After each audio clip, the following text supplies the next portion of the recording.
On behalf of the Design Center and everyone else involved, I'd like to invite all of you to their community conversation follow-up to the Samina Raja lecture that we had last week. I thank you all for being here today.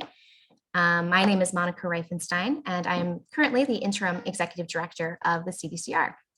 If you've been following along, you know that our theme this year is the ideal city, and we've been exploring what it means to be ideal and what would be required to move our own community toward an ideal. All of our speakers so far have pointed out that they don't think ideal exists or should be the end goal, which we totally understand, and that was kind of our little kind of a little poke at it. So last week, Dr. Raja actually chose to use the term the striving city, fearing that if we reached ideal, we wouldn't continue to make progress, which is always necessary. Progress is always needed. So as a general recap, Dr. Raja focused on the power of community-centered planning in creating equitable food systems. And she even soft launched a collaborative food systems data dashboard for Western New York that she and her team have been working on for quite some time. And she did that during the lecture, which was pretty cool. Maybe at some point in the conversation, we can pull that up and start understanding how it works if people are interested. But the main point for today is to unpack her talk and connect the ideas and strategies that came up to the local context with the help of our wonderful guest panelists and also all of you. So before we officially get started, let me thank a few sponsors. I'd like to recognize and thank the New York State Council on the Arts, who's been supporting us for 17 years. We wouldn't be able to do nearly as much as all of the things that we do without them. And we're also really grateful to the individuals in our community that provide support. And we thank everyone on this list. If you are interested in supporting our work, we invite you to join our circle. Special thanks also to our major sponsors for the overarching series this year, the ESL Charitable Foundation and the Community Foundation, the Rochester Area Community Foundation. And our event sponsor for the Dr. Raja events specifically is Hanlon Architects. We thank you for your sustained support over the years. And we're really grateful to all of the other sponsors that provide support, whether it's in kind or monetary throughout the year, as well as the human power behind all of what we do. You have the name of our lecture committee members up there, and we've also been working with Marshall Partners this year to help with some event coordination. And now I'm pleased that Mike Bulger and so far Amber Powers, not yet Leslie Knox, hopefully she'll be joining us a little later on, are here to help guide us through this conversation. It is an informal conversation, so I'm going to go ahead and let the two of you tell us a little bit about yourselves, give us a little general introduction, and we can start with Mike. Thank you, Monika. Hi, everybody. I'm Mike Bulger. I am lucky enough to know several of you, recognize your names. So hi again, it's been a while, I think. But I am still the Healthy Communities Coordinator for the Healthy Kids Coalition at Common Ground Health. Common Ground Health is a regional health planning organization, and the Healthy Kids Coalition is a community-led coalition of over 70 residents, parents, nonprofit representatives, government representatives, all working together to promote whole child health. Part of whole child health, obviously, is nutrition. And that's something that I'm personally really passionate about. I went to NYU and attended the master's program and completed the master's program at the Department of Nutrition, Food Studies, and Public Health, and then worked downstate for a while, moved back to Rochester, which is where I'm originally from, with the long-term goal of getting more people to think about food and food systems and food policy and how it interacts with public health and the environment and everything else. So it's always thrilling to see other faces who are also interested in food equity, food justice, and the food environment in general.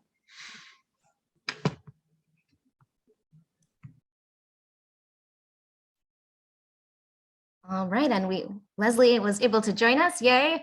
Hello, Leslie. We did some general intro slides, and we're now just doing some intros of our expert panelists. So, Amber or Leslie, or whoever would like to go next, go ahead.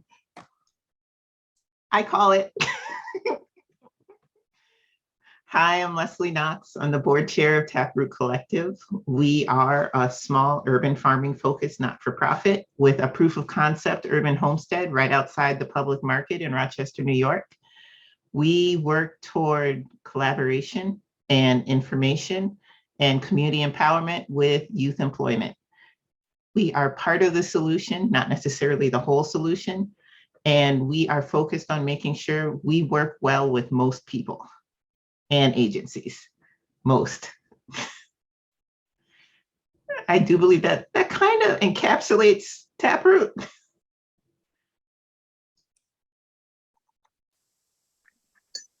Yeah, so I'll add maybe just a little bit to that.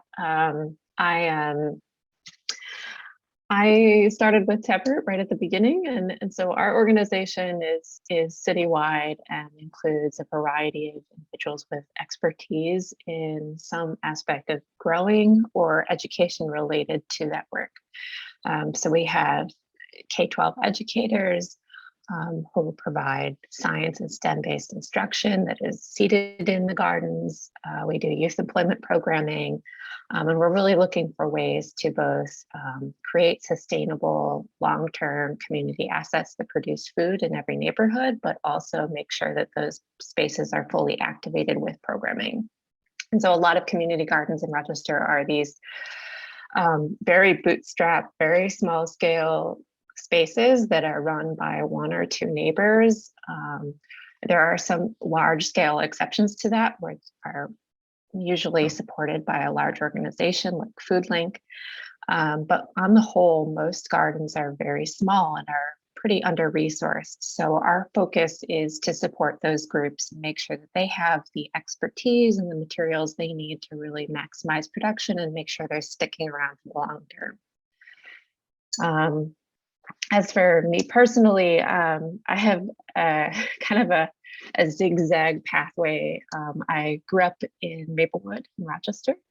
I have an urban planning degree and worked as an urban planner in Virginia for a couple of years, but was really eager to come home to Rochester, and did so at a time when maybe there weren't a ton of urban planning jobs in 2009. So I went back to school for my other passion, which was really education and education policy, because I think that there's a strong interface between healthy communities and healthy schools. And so it's that crossover between my planning experience and my interest in education that really brought me to this work as a volunteer. And I don't know if Leslie has said this before, but Leslie and I and all of the folks at Taproot are all volunteer organizations. We get a lot done with nothing, which I'm really proud of.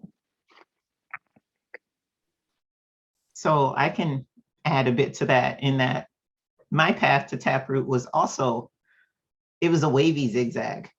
I started because I answered a Craigslist ad for gardening help. It all started with that. That led to an AmeriCorps year. It led to me joining Taproot. And it's been a wild ride in the best way. And my daughter, who's 6 now, has been our irrigation specialist since she was 2. She can give eating tours. She's looking forward to giving eating tours this summer once things have grown in and she figures out where everything is. And I love that it's a space where she's empowered to be a leader, to educate her peers and her elders, and where she feels comfortable enough to do this. And she also just has developed a joy in sharing organic spices. She'll make little packets and give them to people. And the fun part is figuring out what she put in there. And it's always an interesting flavor combo. And I am so proud that this is who my daughter is growing into, and that this is a space where I can foster that growth. So that's the farm over my shoulder. those two pictures, I know they're kind of small, but my face is pretty, so I wanted it big. And that's part of what we want to share with Taproot. It's not, we're here because it's a passion, because clearly we're not getting paid. And we walk the walk as well as talk the talk. And with my background in social work, I wanted to help the community. I wanted to be more of a part of the solution versus the problem. And this is a way I found to pivot and use my skills differently, because I am not going back to the grinder that is social work right now. Thank you. Thanks all of you for those introductions. It's always helpful to know where people are coming from. We usually like to start these conversations with a very broad, open-ended question of what was your key takeaway, or something that really struck you, inspired you, activated you from the lecture with Dr. Raja last week. So I'll give that first to our panelists, and then that question is also opened up to all of our attendees. As a reminder, you're welcome to turn on your sound and video to actively contribute to this back and forth informal conversation. So whoever would like to start with their key takeaway, take it away. I'll go in. I'll jump in. So I think if I had to encapsulate what I think was the key takeaway is really just the sort of foundational idea that food is an integral part of a city, and that it is underserved as an issue by planners and municipal governments, and that in the ideal city or the striving city, food would be on par with public safety and transportation as far as attention that's given to it by an administration and stuff like that. So that's my key takeaway. Yeah, it was interesting. She said something. It was it's a very obvious statement, but when you say it out loud, you're like, oh, of course, that cities wouldn't and people wouldn't exist without food and food infrastructure. And the fact that we're not actively planning around it has led to a lot of issues, and how a lot of our past zoning policies and discriminatory redlining practices have led to a lot of food insecurity and food apartheid. So yes, that was a very good point that she brought up. One of my favorite takeaways is that there's hope. Great things are happening. Great things are in the works. And the people doing these great things want to share. So we can learn and we can grow together, and we can see what works here, what works there. There's a lot of conversation going on that wasn't going on before because we didn't know it was happening. So being able to have that growing hope that it'll get better because this is what's going on. That was one of my bigger takeaways. Yeah, I think if you are involved in this work on a day-to-day basis, it can be quite daunting and a little sometimes demoralizing at times. And it was really helpful to have that reminder that there are a lot of pieces of this puzzle that we already have in place. We're not as bad off as it sometimes feels for me personally. So I think we have some of these pieces, and it's really about, frankly, to a great degree, having community leaders and organizations invest in this and really make a commitment to it, and support the folks that are doing this work and are on the ground. I want to just add, absolutely, that to me is what it's all about, and how, how we turn the ship around. I think, how did we get here, right? Well, decades and decades and decades ago, the food system was very different, and the urban areas, like the city, was served by the food system better, right? But over the course of history, the cities not had to take responsibility for food, right? And food was something that happened outside of the city and then was brought in by these like private businesses, right? Or, you know, to a large degree, I know the public market was a public endeavor and all that, but like I think that's sort of what's happened in the last half of the 20th century is like the city hasn't felt the need to identify itself as being responsible for food, and at the same time you had the supermarkets leaving the city, so it's sort of like slowly deteriorated, and that's contributed to the problem. And I think one of the steps that we have to take is exactly what Amber said, is support the people who are doing this work to sort of to slowly, you know, it might take time, but to build food back into the identity of the city, and get the city and the major organizations to support and feel like it's their role to support the people who are doing the work on the ground. Yeah, and Mike, I know you're on the ROC Food Policy Council. How can you share more about how that came about? And because it was an initiative that was like semi-partnership with the city, correct? And is that that part of Rochester 2034 at all? Because I know that they had called for some changes in the food infrastructure. Yeah, so you know, I think one of the things that's been happening over the last few decades, right, is like the more recent past, is that people have become more cognizant of the issue. So when the city was embarking on its comprehensive plan, Rochester 2034, they did extensive public output, and they heard from groups like the Urban Agriculture Working Group, and just, you know, people coming into libraries to put their stickers on the city's public input boards and things like that, that food was something that the city had to plan for. That gone are the days when the city can just, you know, say food happens outside of the city and it's all taken care of and that sort of stuff.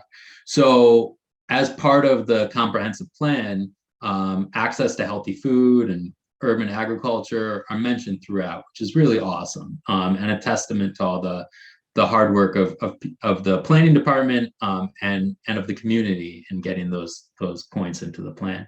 One of the recommendations in the comprehensive plan, Rochester 2034, was that the city explore the creation of a food policy council. So Dr. Raja talked about food policy councils. They exist in hundreds of cities around the country, but Rochester has never been able to stand one up. There have been several attempts, but there's never really been the organizational commitment to staff something and support something.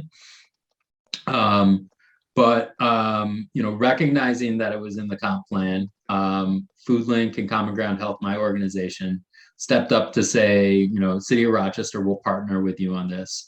We will pursue funding for this, and let's follow through on the comp plan. Let's start working with the public to create a food policy council.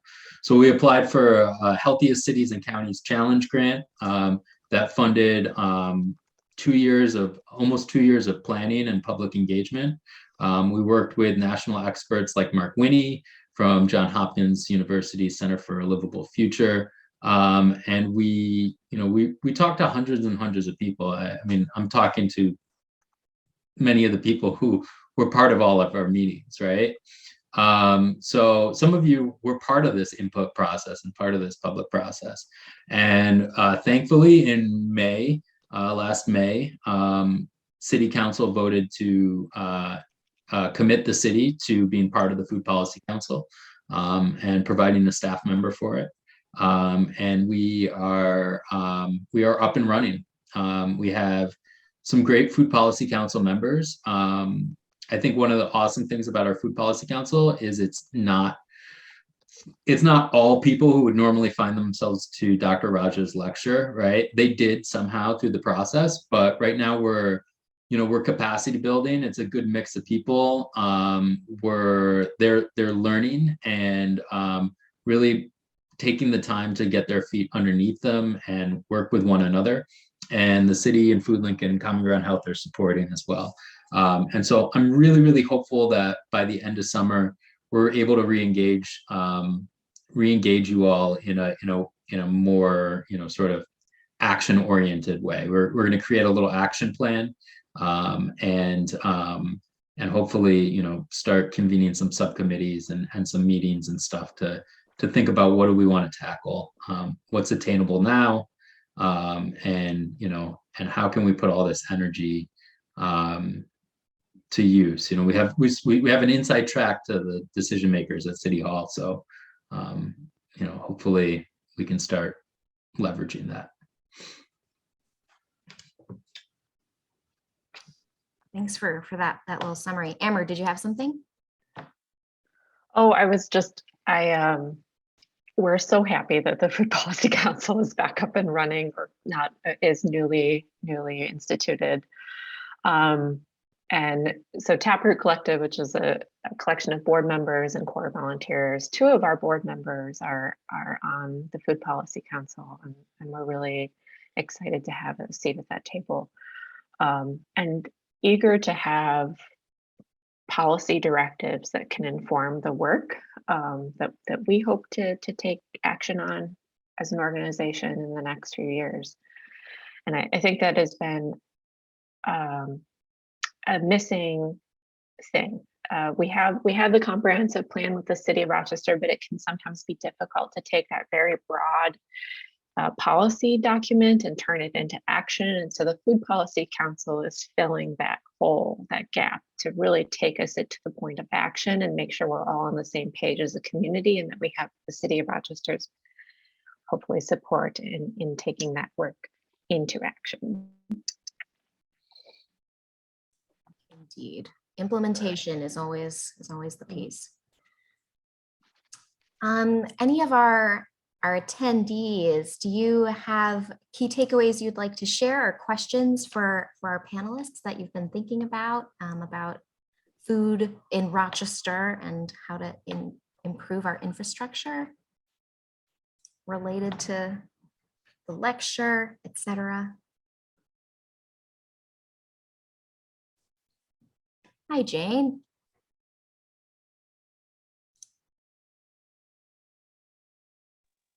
Okay, hopefully you guys can hear me. Yes. Good. I don't usually do this on my phone. I'm usually online, but I'm sort of in the middle of lunch. So at any rate, my husband and I host a free food stand on Mount Hope Ave. And that is in no way a solution. It is strictly a Band-Aid, but I sort of feel like in these times, we need both Band-Aids and long-term solutions. So that's why we do it. And the need way outstrips what we can provide, clearly. So that's part of why I've been plugging into these sessions. First an observation and then a question. We live on Mount Hope Ave, so we're near College Town. And my observation is that it's really a shame when they put a grocery store in College Town if they didn't put in something like Aldi's. I have a feeling in my bones that Aldi's would have absolutely succeeded beyond anyone's imagination, whereas putting in the type of store that they put in, it just didn't suit the area needs. And so that's why it didn't work. I'm wondering if I'm hoping that those kinds of choices will be made in a way that reflects more the needs in the future in terms of placements in the city. The other comment I want to make, and it's actually a question. I was executive director of a nonprofit that Mary Ellen Burris was on the board of and was board chair for a while. This was many years ago. But because of forming a close relationship and a lot of admiration for her, she's an amazing person. She was the head of consumer relations for Wegmans for a bazillion years and ended up being a vice president. I got to know a lot behind the scenes about Wegmans operations. One of the things that I came to see is that they, where it makes sense, will provide amazing volunteer support. And so, while it makes no business sense for them to try and come into the city and create the kinds of stores, the Aldi-like stores that are likely to succeed, they are so community-minded that I would think that they would be willing to provide some outstanding planning assistance and maybe even some financial support for folks that are trying to figure out what kinds of grocery stores will work in the city and have a chance of being successful. The training they give their employees, their planning capacities, their commitment to excellence, and their commitment to database decision-making it's off the charts. And I know that a lot of people are really angry at them for pulling out of the city. At the time that they were making those choices, they had to decide what would suit the city best and meet their business needs. And they were afraid of being put out of business by Walgreens. I'm sorry, not Walgreens, Walmart's.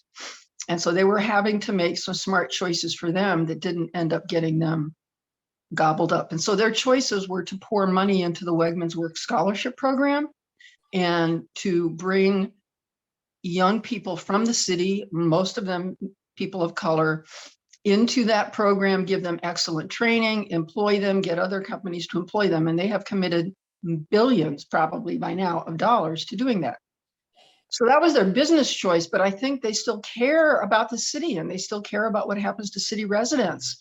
And they might be willing to pour a lot of money into supporting an effort to figure out what combination of services in a store and what's the nature of the store that will meet city needs without it being called a Wegmans. So that's my input and that's my question. Have they been brought in? Are they being brought in currently to try to help with any assessments and planning and figuring where they aren't made to feel like the bad guy? That's it. Thank you.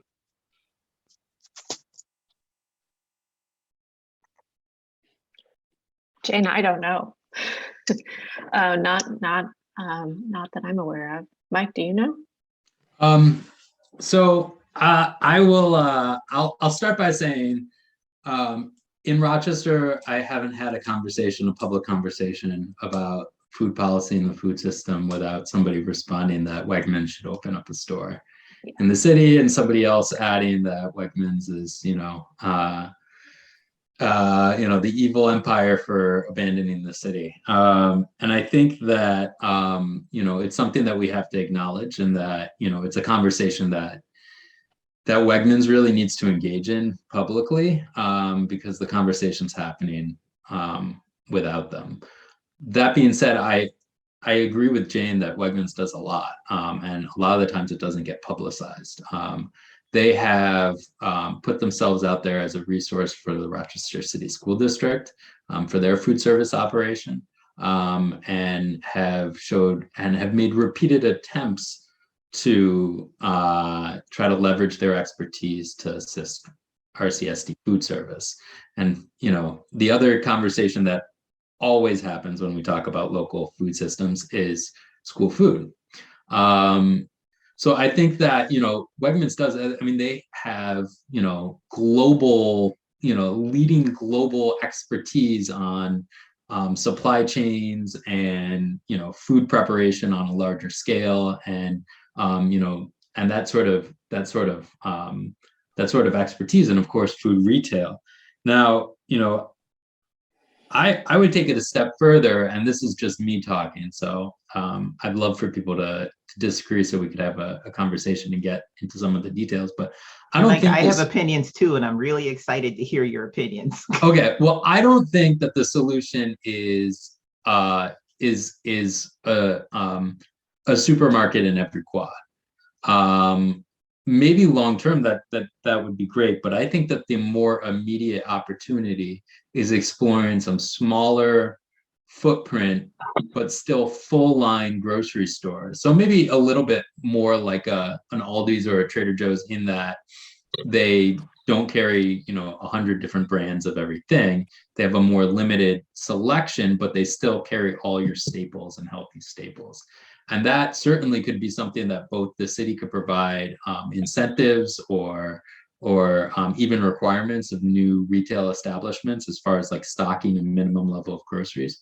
And that also Wegmans could get involved in and leverage some of their expertise to, provide money to help start, or at the very least, their expert technical system assistance, or, who knows, maybe a big problem for for opening a small scale retail operation, or even for the existing small scale retail operations and the corner stores that are also so demonized, is just the simple fact that it's hard to buy small quantities of quality produce and stock them if you're not turning them over quickly. And so, one of the things that I think we could benefit from is, better aggregation and then distribution to smaller retail venues. And so maybe, Wegmans supply chain could be, tapped into. But then again, maybe that's a pie in the sky because, with all due respect to the people who work at Wegmans, they do have business decisions to make. So I don't think we can't wait for Wegmans. Yes, and I we am need to have so these on board with conversations. that. Yeah, take it away, Liz. So I'm going to state again that Wegmans is nice, Wegmans can be good, but we also need to build a whole nother system that doesn't include Wegmans. Because one, it's healthy. It's healthier for our community that we don't just have a single service.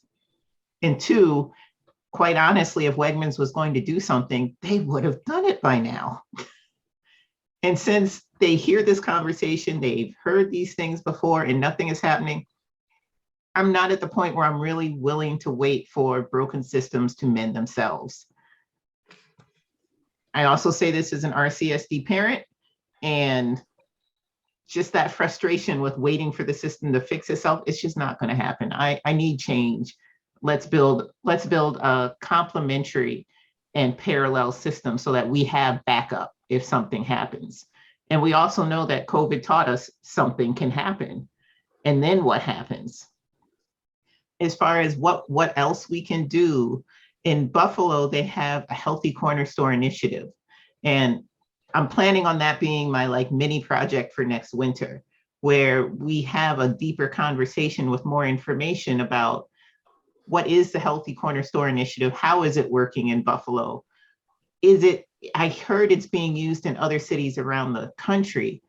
What models are being used and what model might work better for Rochester? So that as we develop a healthier food system and we make it easier for a potential corner store owner to get small quantities of quality produce into the store, we can also couple that with education and demos so that, look, here's eggplant. This is how you use eggplant. Here's how eggplant can taste if you use it this way. So you're not just putting unknown quantities into places where people aren't familiar with it. And I'm also going to suggest as other supportive options for the community, we could do something like a produce prescription. I'm also chatting with a nutritionist at Anthony Jordan about, hey, you have people who could improve their health if they had access to better quality food. How do we remove barriers so that they can have access to better quality food?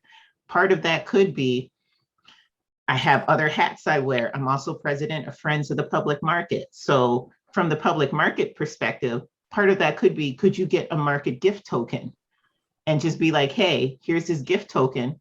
Do you need a bus pass to get to the market? You can also get quality produce at public market. Here's a gift token so that you can use it. Is there something where you might need to be engaged with FoodLink? Secondary support. Hey, here's FoodLink cooking demos. You can watch them all on your tablet. They're all on YouTube. Maybe you can go to one of their cooking classes, whatever. Now you learn how to use this produce so that you can also improve your diet. It needs to be a multifaceted approach, and this would be part of a parallel system so that we don't have to rely on Wegmans, Aldi's, Trader Joe's. They are good resources, but they shouldn't be our only focus. And I see Mallory has her hand up.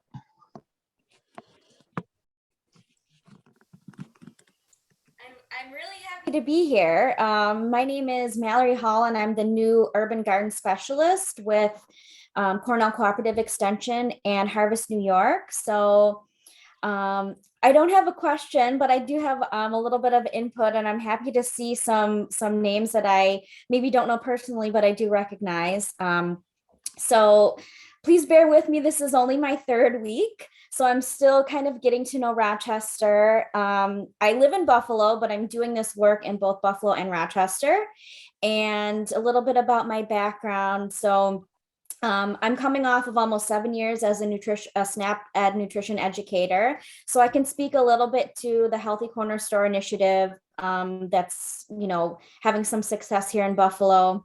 I am the board president of an urban farm in Buffalo called the Massachusetts Avenue Project, which I think has a lot of similar goals and themes as Taproot. So I'm happy to hear some input from Amber and Leslie. In terms of the Healthy Corner Store initiative, I'm not sure how many stores they're at right now, 15 to 20. So kind of the idea here is to take the already existing, corner stores where a lot of times it's, bags of chips next to baseball hats, but kind of trying to add in either prepared foods, healthy options for prepared foods, and also bringing in that local produce into the corner store. So the customers who are coming in, maybe we'll see the bags of lettuce or the bananas or the onions, and say, wow, I'm so happy that I'm getting access to these things, and they're local, they're at an affordable price point, because I think sometimes in, places other than a Wegmans, you might see these produce items, but they're, not in your budget. Partnered with some healthy nudges. So maybe a recipe, maybe a food demo, maybe some signage kind of leading customers to make those healthy choices. So that's kind of where the Healthy Corner Store initiative is at in Buffalo. I do want to give a plug for my former position, but there are SNAP Ed educators out there doing community nutrition workshops. They're free. A lot of times they're in those public spaces. Well, not coming off of, but the pandemic kind of threw a wrench into everything. But hopefully very soon, more in-person workshops. They're free. They're at local community locations like Boys and Girls Club, or an after school program, or a library, or with a church group. But those they do exist and they are out there, so they are a possibility for people who are looking to have that opportunity to see, I maybe found this eggplant at the Healthy Corner Store, but now I don't know what to do with it, right? So getting that education, getting that follow-up. But I see a lot of really good suggestions in the chat, and I look forward to learning more about those things. I'm just trying to learn about what's already going on in Rochester to see how I can hopefully help support. But I just wanted to kind of introduce myself and make everybody aware that I'm here to help, and I'm just lucky to be here and learning more. How do you connect with SNAP educators? That's a great question. You can check out the Cornell Cooperative Extension website. I know in Monroe County, I think you have 3 or 4 or 5 educators. But yeah, they're out there, and I hope to, really support those already existing community gardens, help support those organizations and groups who would like to start a new one. Offer expertise or connections to people who know much more than I do, and hopefully make some workshops and other resources available. So I just wanted to say hi. Thanks. Hi, Mallory. We should talk more later. Yes, we should. For sure. We are going to. I have to send you an email. Okay, it sounds good. So Mallory, I think the one thing that I feel like I constantly beating this drum with your now bosses. It was just that the position that they have created for you, we're just so excited and so grateful. And at the same time, feeling like that is, you're spread awfully thin. Like your level of coverage, like the geographical area that you have to support, if I'm not mistaken, is like all of Western New York. My main focus is in Buffalo and Rochester, so I guess it's not, all of Western New York. I have come across this question recently. I think if there was, maybe a specific opportunity in Batavia or something, that I would try and follow up with that. But I'm really focusing my efforts right now in Buffalo, which I live in now and I know, and Rochester, which I'm just trying to learn more and more. But certainly if things hopefully get going, I could have a lot on my plate. We'll see. Yeah, well, we'll put some stuff on your plate. There is a lot happening in the chat. I don't know if we want to warrant further conversation to some of that. Tom, I know you had a lot of points. If you want to hop on and talk more about your hopes, your pie in the sky dreams, and some suggestions. I think it's fairly self-explanatory. Part of my vision is like with the Main Street redo and stuff like that, and the infill of the inner loop. I'm somewhere in my wild mind, I got to thinking, what if along the sidewalks and these 5/1 developments, we built greenhouses with geothermal, and assuming that they're putting geothermal in the buildings to save the planet as well, but you could really extend the growing season, and whether that was like Taproot is doing with kids, if you had youth that could be hired to maintain the greenhouses, or the staffs. I kind of like the idea of it becoming part of a community garden, but I can see where that might be a little bit of an issue. But the other piece was we got a lot of lawn space. And what if we could get either dwarf or smaller apples, pears, peaches, cherries, apricots, and plums, if they, whatever's suitable for our environment. And I know we already grow a lot of those commercially, but if we could get them into more neighborhoods where people could share. Yes, there's a big problem as far as people needing to be able to take care of them, being able to use friendly pest control, because if you're putting it in a public space and it's ripe, somebody may want to grab it and eat it, and you don't want to have just sprayed it.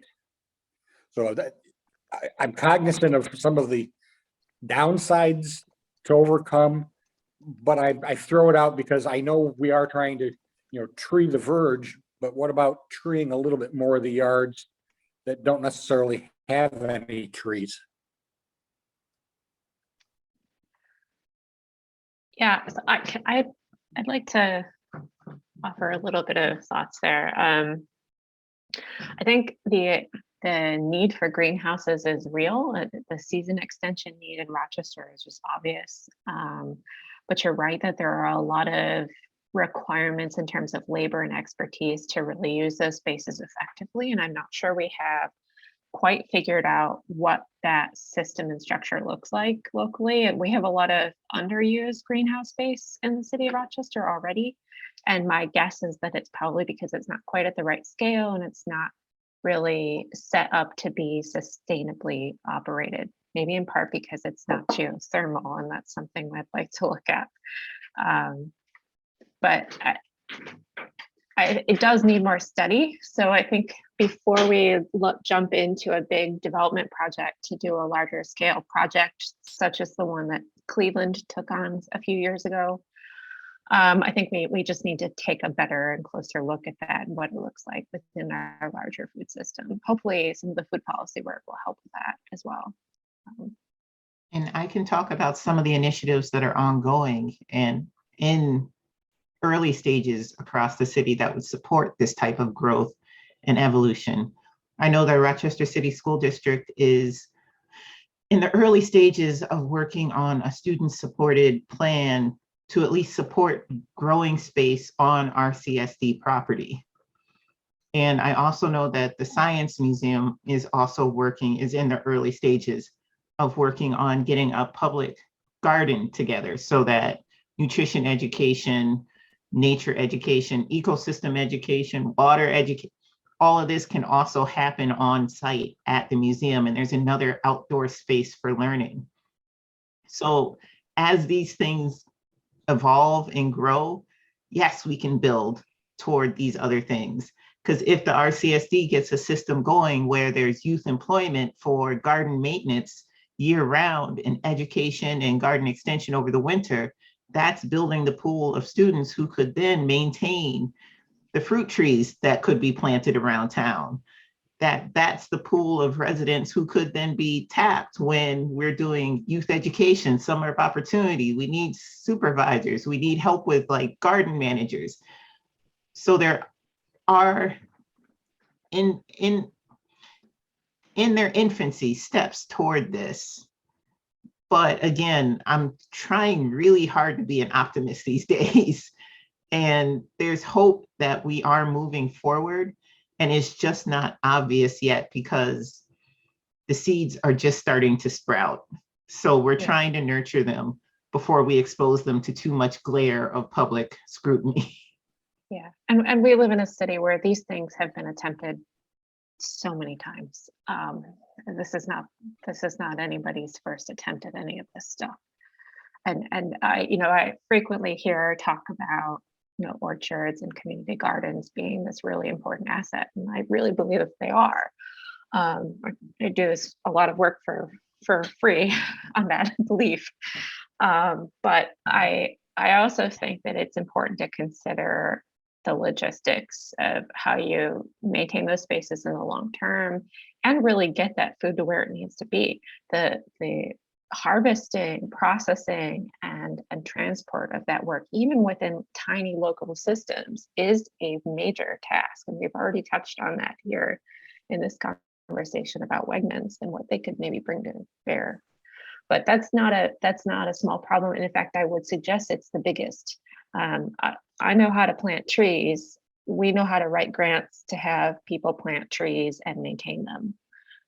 But it's not as clear what the logistics look like for food supply and distribution. I see Evelyn's hand up. I want to just interject really quickly. I know we're short on time too. I think that, the type of thing we're talking about here, like a large scale urban agriculture endeavor, could really, I totally agree with Amber. There's a lot that goes into it, right? It's not easy to do, and you got to find a home for the food.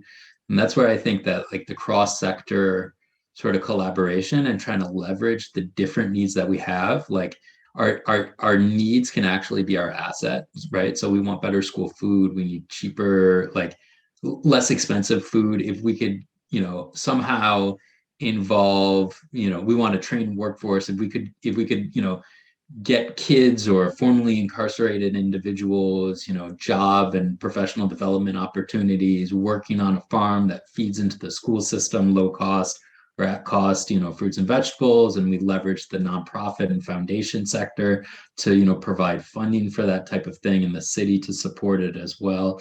Like, I think that what we need to challenge ourselves to do is, I don't want to say break down the silos because I feel like that's overused here, but really, force our different sectors and our different interest groups to find ways that they can, cooperate and meet shared goals. And I think that also creates community accountability. The more we, force people and different organizations and different interests to work together. Yeah, Evelyn, you've been very patient. Feel free to hop in. My name is Evelyn Irons, and I'm the president of the Live Oldest Community Association. And we had a store close, which was a Save-A-Lot that was heavily used by the community. So one of the things I think about is I would like to understand why it closed, right? Some data behind or some information behind why the store closed. The second thing is when I think of my community and think of their need, I think your ideals are wonderful, right? But early on in my career, I worked in HIV. And a lot of the people that were being diagnosed had already had other things going on in their life. They were living, they were addicted. They were living way below the poverty level. And so when we talk about that population, I know our ideas sound wonderful and they sound like that they can come to fruition, but I also think about we have to meet people where they are, right? And meeting people where they are, I think about something that Mike just said. We have, reentry to society from people that are being released from prison. We have our students, right? But I think we're missing some of the things that we need to look at from a community perspective. A lot of times we look at things from a different perspective, but from a community perspective, when you look at a building that once housed the grocery store that met the community need, you would like to see that reopen, right, in some capacity or something go there because the need is still there.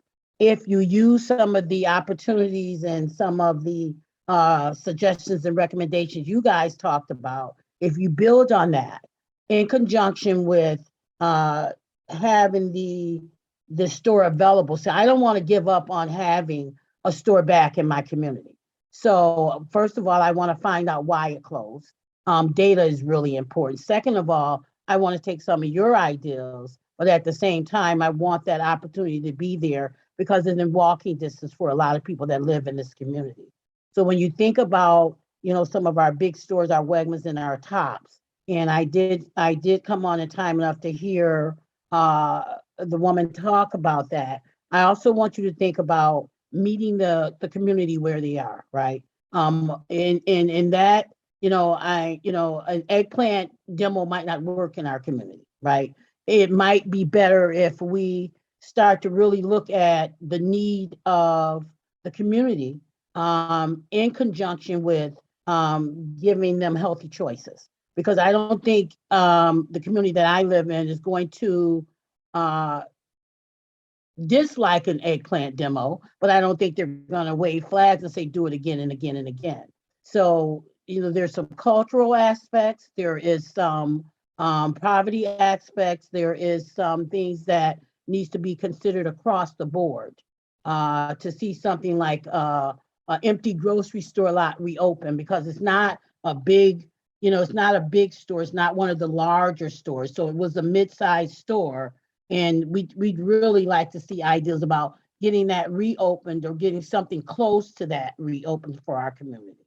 And that's just what I like to add to it. Because I think a lot of times for me and for other people that don't live at a poverty level, sometimes our recommendations and suggestions are not as clear when you're talking about people who are living day to day, moment to moment, maybe minute to minute, as just to survive. And that's just my impact. I'm trying to give you guys a reality check, and I hope you're grabbing it a little bit.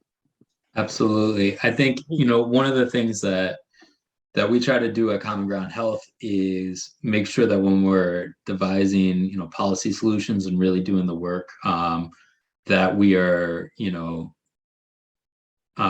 doing our best to reach residents who aren't, parts of organizations or, necessarily like, in the professional, they don't have the professional credentials, but they're actually living, the life, right? They have the real life credentials. And so I think that that's going to be a key thing for the Food Policy Council going forward, as we start to become more public facing and start to, try to take action, is that at each step along the way, we're trying to engage community members and have them identify what the needs are and then work with them to figure out what kind of attainable solutions we can bring to bear on the challenges that are faced in people's neighborhoods, right? Like micro solutions, right? So that's another thing that I keep going back to with this is, what's right for the 19th Ward isn't necessarily right for Lyle Otis, right? And the challenges faced in Beechwood aren't going to necessarily be the same as the challenges faced in Maplewood. So we have to be able to, come up with small scale, initiatives and pilot different things in different neighborhoods to figure out what works for the people who live in those neighborhoods. So, and then I'll just, Evelyn, I think that, why a grocery store closes, there's a lot of different factors going into it. But, I think the simplest thing is poverty, and the fact that, a grocery store is going to sort of chase the money, right? And so they're going to go locate somewhere where, people have more disposable income. And that's like the cruel reality of capitalism. I think there are other things also, in Rochester, it's like the declining economies of scale. So the smaller the grocery stores are, or the smaller the retail establishments are, the harder it is for them to, to make a profit selling produce and to offer the produce at a price point that works for the people in low income neighborhoods, right? So it's these like conflicting economic forces that are driving the food retail out of Rochester. And then, we have, in a lot of neighborhoods, so many corner stores and now more and more dollar stores, right? And those compete with one another.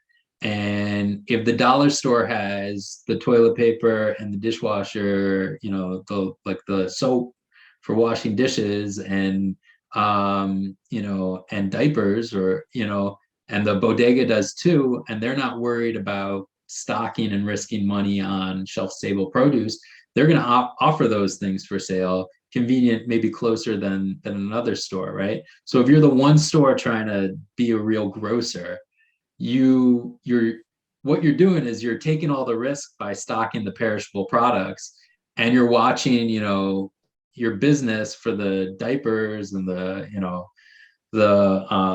toilet paper and all those necessities, go to all those other stores too. You know what I mean? So the overabundance of like dollar stores and stuff like that, stores that don't offer produce or healthy options, it's a negative pressure on stores that are trying to do what in my mind is the right thing, right? So there's a policy solution there, right? That's where I'm trying to like find leverage. That's where I'm trying to find points for the city to act, right? Can they address the dollar stores through zoning?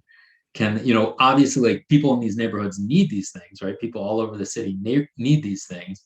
So you got to be able to strike the right balance. But, at what point does the city say, okay, enough? If you're going to open up another dollar store, you have to stock these minimum level, healthy things. You have to really be a grocer. You can't just be a discount store and put pressure on all the other grocers that are trying to make it. I hear Terrence in the chat saying, but if you say you want to hear from people and they speak, why not listen to them? So part of that is, yeah. I'm just going to say my insight so far. What you want and what you can have are not always the same thing, unfortunately. And that's not necessary. That's quite honestly life. But finding a solution means getting the input and being able to have a conversation about it. Hey, I hear you want this. I don't know if we can make this happen. What else would work? Because that's how innovation also happens. So we do need to listen, and we cannot always just rubber stamp everything with a yes, because if I could, I might be a multimillionaire by now, someplace warmer. But we do want the input, and don't be afraid to speak, because yes, we can make it. Not every community is the same situation, which is what Mike was also just saying. Terrence noted that no, you make it happen just like other communities get. True, but not every community has the same resources or opportunities. So other communities get stuff, but it might not have been what they were asking for, but it worked for them. So I just want to make sure that you keep talking. Yes, give your opinion. If you think something isn't right, please say so that we can actually have this conversation. It's when you're quiet that things just happen and there's no input. please don't ever be quiet, Terrence. Just make sure that you keep saying what's going on, what you feel, what you want, and also listen and please. I know, but he also knows this is why people get discouraged to speak. It takes a strong person to keep up in this conversation. Well, and I also think that, I was listening to Mike and understanding that the uniqueness is in all of our communities, but there is also a lot that we have in common, right? We're all dealing with the monopolization of corner stores in one way or the other. We're dealing with, in most communities, we're also dealing with, the violence and things of that nature. So when I think about the communities at large, and this is for you, Terrence, is that, I know that Lie Otis, the community that I represent, is unique, but I also know that there's a commonality across the city of Rochester. And that's one of the reasons I came and I continue to come to meetings like this, because I want to hear these ideas. I want to be able to go back to my community and to start a conversation around what is the best practice for us, what can we do, what's available for us, right, and how we get there. And it's a journey, right? Because even any ideal, any brainstorming, any suggestion can be looked at, and you can find a way. And maybe if you don't use all of it, maybe you can use pieces of it, right? And we can start to build out better. And that's my goal, is that as much as I want that store to be reopened, I do understand that, the logistics or whatever reason for them closing might be the reason why we might not get a store back there. That doesn't mean I'm going to give up, right? It doesn't mean that I'm not going to look at alternative methods to get the community what they need in respect to, fresh vegetables and fruits and things of that nature. I just encourage anyone that, that we use what we have. I am very, very concerned about us not using not just youth, but we have a lot of people that's coming back into this community for reentry, right? And that those people could also benefit from this in connecting with some of those organizations. It just reminds me, there used to be a restaurant over on Central Park, and it was all of the cooks and all of the people there were ex-prisoners. And I remember that being a very good restaurant. So I think about that a lot, and I don't want to, monopolize the conversation, but we have to do it together. And that's the only way that it's going to happen. Unique recommendations, but it has to be folded in together some kind of way. And I want to clarify too, Evelyn, that like all those things that I listed about why, stores close, they're just, they're understanding that is what we need to do to, like you said, understanding that is what we need to do to come up with some other way to make things work, right? We can't just accept it. There's food is a right? Food is a human right. It's essential. And if the city isn't planning and investing in making sure that everybody has access and equitable access to healthy food, then it's not meeting that really, really basic need, And so I think for too long, we've sort of just accepted that, it's like we're all just sort of like at the mercy of economics and business and stuff like that when it comes to food. And I think we need to,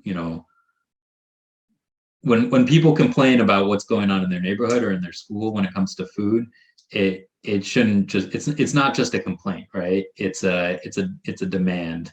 And I think it's up to everybody in the community to work on improving things. And if we have to change the system, build up a new system, like that's what we have to do. So yeah.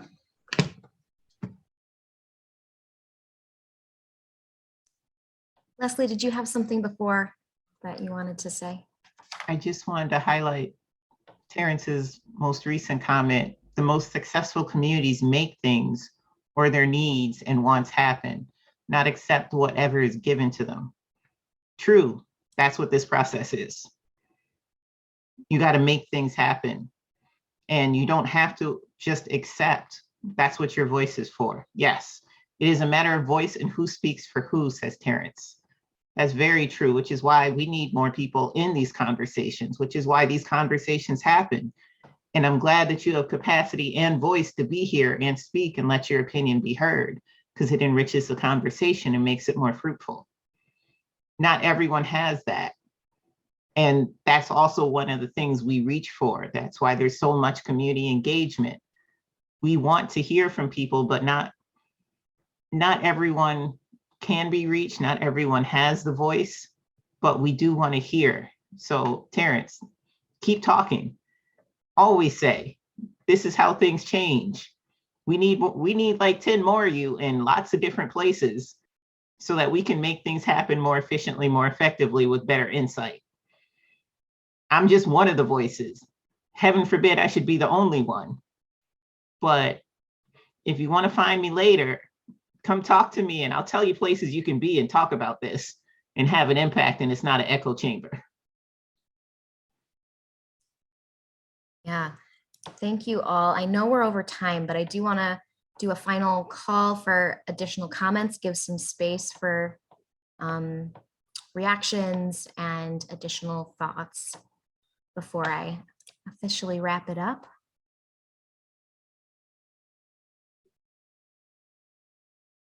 Okay. Well, I really appreciate you all being here and engaging in this incredibly important conversation. You can see how food equity is tied to so many other aspects of our communities and our cities, and needs to be actively included in all of the planning that happens as we move forward. And it's really encouraging to hear everyone's thoughts and ideas and to know that you all are thinking about it as well. And I hope that our governments listen and start to integrate a lot of these really wonderful ideas and feedback into actual change that we can see. And we can't fully rely on them, of course, but as we've said many times throughout this conversation, it's about working together and really making sure all of the pieces are connected. That's when that's not all connected, that's where I think we can fall short. And I think that's what's been happening so far. So there was one final comment from Terrence in the chat. Sometimes people are talking but not listened to or taken seriously. And I think that's really true a lot of the time in, especially in the planning world. There's times where we call for public input, and sometimes it really is just checking off a box. And we really need to be more mindful and intentional about when we introduce community feedback and how it's listened to and integrated. Thank you, Terrence. Okay, we are over time quite a bit, so I will just do some closing slides. Okay, so just again, thank you all for being here. This conversation was recorded, and I will be copying and pasting the chat as well.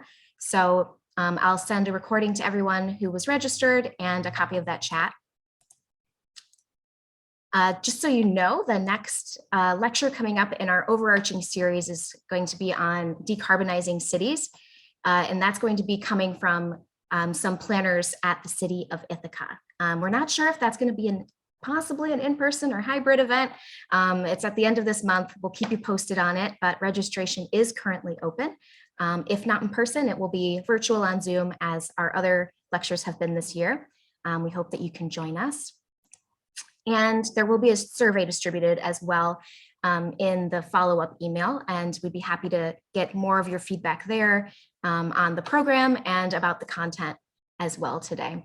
So with that, we're officially at the end of our time together. I thank you all for being here and for staying on a little late if you were able to.